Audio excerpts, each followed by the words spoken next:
जानेंगे रोगों के कुछ प्रकार कि संक्रामक रोग किसे कहते हैं, संक्रामक रोग किसे कहते हैं। उसके बाद असंक्रामक रोग,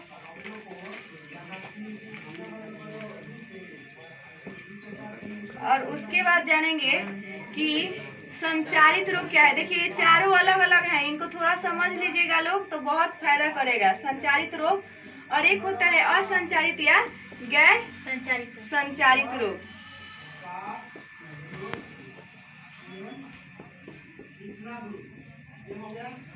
देखिए संक्रामक रोग क्या है, वैसा रोग जो सूक्ष्म जीवों से फैलते हैं। तो सूक्ष्म जीव आप लोगों को बता दें, सूक्ष्म जीव क्या है, अत्यंत छोटे जीव जिन्हें हम नंगी आंखों से नहीं देख सकते हैं। तो ये सूक्ष्म जीवों से जो रोग होते हैं ना, देखिए कुछ सूक्ष्म जीव जो होते हैं हमारे फायदे के भी होते हैं और कुछ हमारे नुकसान के भी होते हैं। तो इन सूक्ष्म जीवों के कारण जो रोग फैलता है उसे हम संक्रामक रोग कहते हैं। जैसे में क्या हो जाएगा, टाइफाइड हो जाएगा,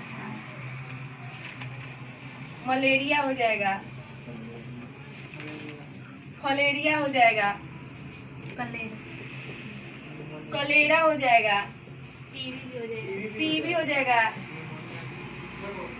निमोनिया हो जाएगा।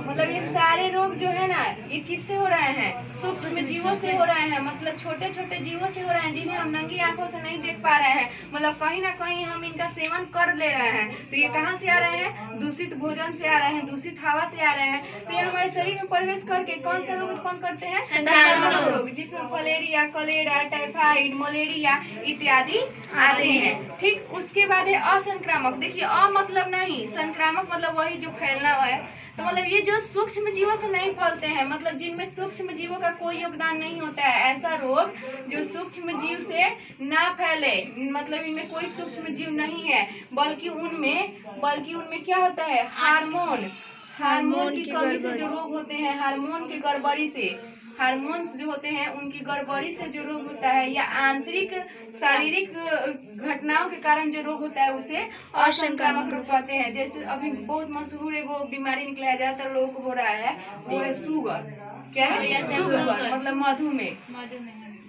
अधिकांशतः लोग जब प्रौढ़ अवस्था में जाता है ना या यौनावस्था पार कर जाता है तो उसको मधुमेह रोग हो जाता है। मतलब इंसुलिन की कमी से जो रोग होने लगता है। इंसुलिन क्या है, एक प्रकार का हार्मोन है। क्या है, हार्मोन। जब ये इंसुलिन कम होने लगता है आपके शरीर में तो ये कौन सा रोग हो जाता है, मधुमेह रोग हो जाता है। तो ये असंक्रामक रोग है। अब देखिए कैंसर भी हार्मोन की कमी से ही रोग होता है, लेकिन ये क्या है कि एक दूसरे से फैलता भी नहीं है। देखिए वास्तव में लोग कहते हैं कैंसर बहुत बड़ा बीमारी है, सच में बहुत बड़ा बीमारी है, लेकिन ये एक दूसरे से नहीं फैलता है। ये कब फैलेगा, जब उसका ब्लड आपके ब्लड से मैच कर गया कहीं, तब जाके फैलता है, लेकिन ऐसे नहीं फैलता है। हम उसको छू सकते हैं, उस रोगी को छू सकते हैं, उससे बात भी कर सकते हैं कैंसर वाले रोगी से। अब देखिए एक है संचारित मतलब पूरे जगह फैला हुआ। तो जो बाह्य कारकों से रोग होते हैं, जैसे बाह्य कारक, जैसे दूषित हवा से रोग हो गया, दूषित जल से रोग हो गया, मतलब एक दूसरे से फैल रहा है, कहीं ना कहीं ये फैल रहा है, तो इसे हम क्या कहेंगे, संचारित रोग। इसमें भी आ जाएगा मलेरिया, टाइफाइड, इन्फ्लुएंजा, मतलब ये सारी बीमारी आ जाएंगे। अब देखिए इसमें एक और चीज आता है, टिटनेस। अब देखिए टिटनेस भी तो मतलब फैलता है, ठीक, लेकिन ये टिटनेस को हम लोग क्या कहेंगे, संचारित रोग नहीं कहेंगे। ये संचारित रोग नहीं है, ये तो कहीं कट जाने के कारण ना होता है। अगर आपका शरीर नहीं कटा होता तो टिटनेस नहीं होता। तो ये टिटनेस क्या है, ये संचारित रोग नहीं है। तो क्वेश्चन पूछता है क्या टिटनेस एक संचारित रोग है, तो लिखिएगा नहीं। उसके बाद है गैर संचारित रोग। देखिए ऐसे रोग जो नहीं फैलते हैं, मतलब ऐसे रोग जो एक दूसरे से वास्तव में नहीं फैलते हैं। अरे संचारित रोग में एक और चीज आ जाएगा, बहुत खतरनाक बीमारी, एड्स भी फैलता है। एड्स किसके कारण होता है, HIV के कारण होता है। किसके कारण होता है, HIV के कारण। HIV क्या है, इम्यूनिटी वायरस। क्या है, इम्यूनिटी वायरस। इसके कारण मतलब इसकी कमी से ही ये रोग होते हैं, इस वायरस के कारण से ये रोग होता है, एड्स। तो एड्स क्या है, संचारित है। गैर संचारित में जैसे हो गया बुखार क्या फैलता है एक दूसरे से, नहीं फैलता, लेकिन टाइफाइड फैलता है। तो ये गैर संचारित रोग ये है। अब इसमें भी आपका गैर संचारित में कैंसर आ जाएगा।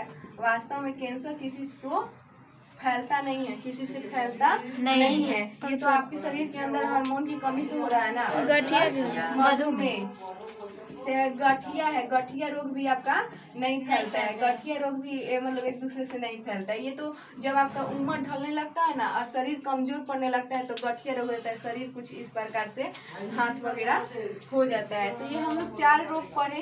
ये चारों रोग देखिए केवल क्लास 9 के लिए नहीं बनाया गया है। हम लोग सिर्फ क्लास 9 नहीं पढ़ रहे हैं। समझिए कि अभी ये 9th है, जर्नी है हम लोगों का, मतलब अभी जर्नी शुरू हुआ है। और इस क्लास 9 से लेकर 12th तक इन सारे चीजों का सामना करना है। और 12th में सेम ये चीज दिया भी गया है। तो जब हम अभी 9th में मेहनत कर लेंगे तो 12th में अपनी मेहनत करने की जरूरत नहीं है। तो अभी अगर मन लगा के पढ़ लिए तो बाकी उधर देखिए होता है ना कि शुरू में दिक्कत होता है, लेकिन जब करते करते करते करते वो चीज आसान हो जाता है। तो अभी मेहनत कर लो, बाद में आराम से जिंदगी जिएंगे।